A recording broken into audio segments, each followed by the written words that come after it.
Okay, today we're going to learn the tuck, as described in my article, The Six-Pack and Back Pain. And this is more commonly known as the bridge, but we're just going to learn the beginning part of the bridge, which is the tuck. This is the most important part. If you start wrong, you're going to finish wrong.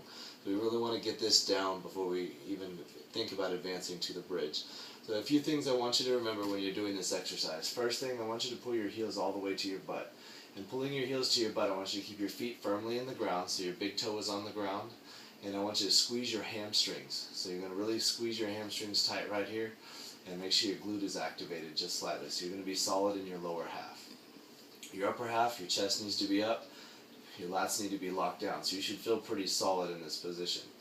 When you perform this exercise, you don't want to let your knees open or your knees close in. You want to keep your knees solid. The idea is that it comes all from the core, the lumbo-pelvic hip complex, okay?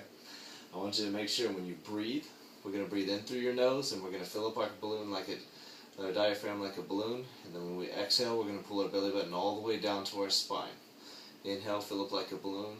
Exhale, pull all the way down to the spine. Each breath should be about 4 to 5 seconds. So as you're inhaling, you want to inhale for 4 to 5 seconds, and then you want to exhale for 4 to 5 seconds. And the important part is when you're exhaling, you want to make sure that that belly button is the first thing that's drawn in before you activate the tuck. Activating the tuck is going to turn on the glutes and the hamstrings. So we're going to activate our our transverse abdominis and our glutes and our hamstrings. If you push up, you're going to feel it in your quads, and you're going to feel it in your low back, and your knees may turn in when you do that, or turn out and go to the outside. So we really want to make sure that we do this in the correct firing order. It's going to make it go smoothly. We're going to do 5 repetitions. I want you to kind of pay attention to how I do them. The smooth, the control. I really want you to pay attention. Each exercise that you do, each rep that you do, should be a tighter contraction. Every time you go up and squeeze, you should squeeze harder. The whole purpose of this is to build the isometric contraction, or the hold, because the hold is what's going to stabilize you during movement.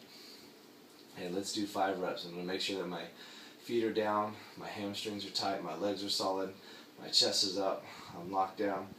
Sometimes you could close your eyes when you do this, or keep them open. However it is easier for you to learn the breathing.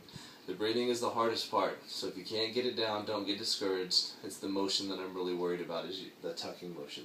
The breathing will come. Take a deep breath in. We're going to do 5 reps.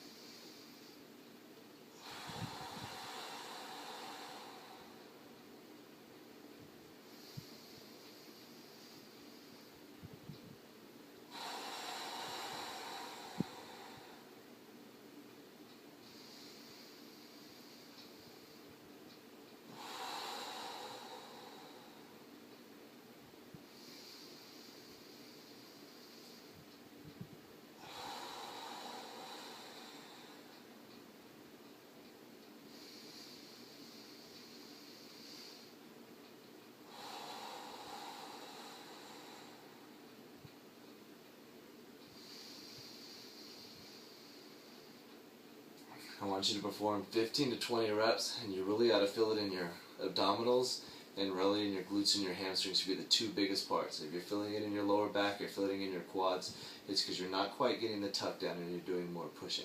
So take your time, learn this exercise. If you have to practice it a couple times, or start over, or close your eyes, or whatever you have to do, this is going to be important. This is the beginning to healing your back and relieving pressure off of your back.